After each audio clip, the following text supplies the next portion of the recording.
Translation theory, object and objectives. Lecture class plan. The first, what is translation? The second, the general theory of translation. Translation is a means of interlingual communication.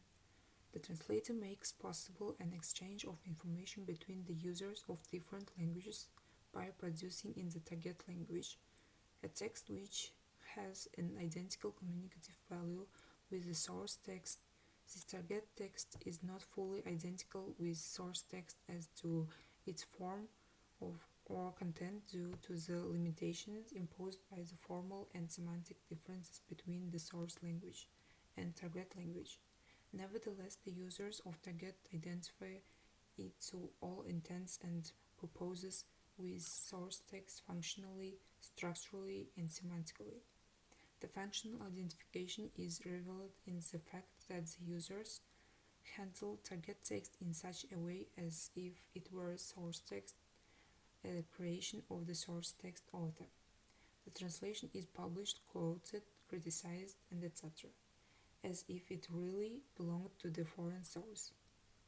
While the term interpreter is often interchanged with the term translator, many people do not realize the interpreting and translating skills are quite different from each other.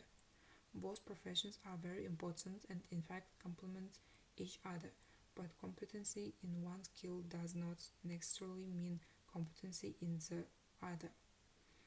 Interpreters render speech from one language into another verbally. They have an oral command of both languages being spoken, including slang, catchphrases, and cultural terminology.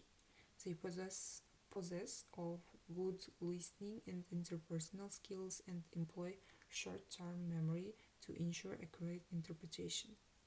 Interpreters face more pressure than translators because they are bound by the time constraints of individual sessions. They don't have time to review and reflect upon their work or draw on outside resource. Instead, they must monitor themselves for accuracy in the moment. Or translators render written messages from one language into another. Instead of needing an accurate oral command of both languages, this type of professional must have strong writing and grammar skills, as well as large vocabularies in both languages. Translators have time to think and review translations, as well as access to reference materials such as dictionaries and the internet, with which they can confirm their word choice. They can also enlist the assistance of other people for feedback. Unlike interpreters, translators don't have to pay attention to body language or other interpersonal communication while doing their jobs because their focus is on documents instead people. The aim is maximum parallelism of structure, which would make it possible to relate each segment of the translation to the respective part of the original. It is presumed that any breach of parallelism is not arbitrary but dictated by the need for precision in conveying the meaning of the original. The translator is always the resort to a description or interpretation only in case direct translation is impossible.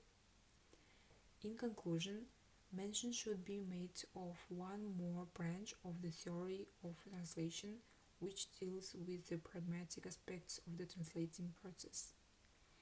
The communicants involved in interlingual communication speak different languages, but they also belong to different cultures, have different general knowledge, different social and historical background.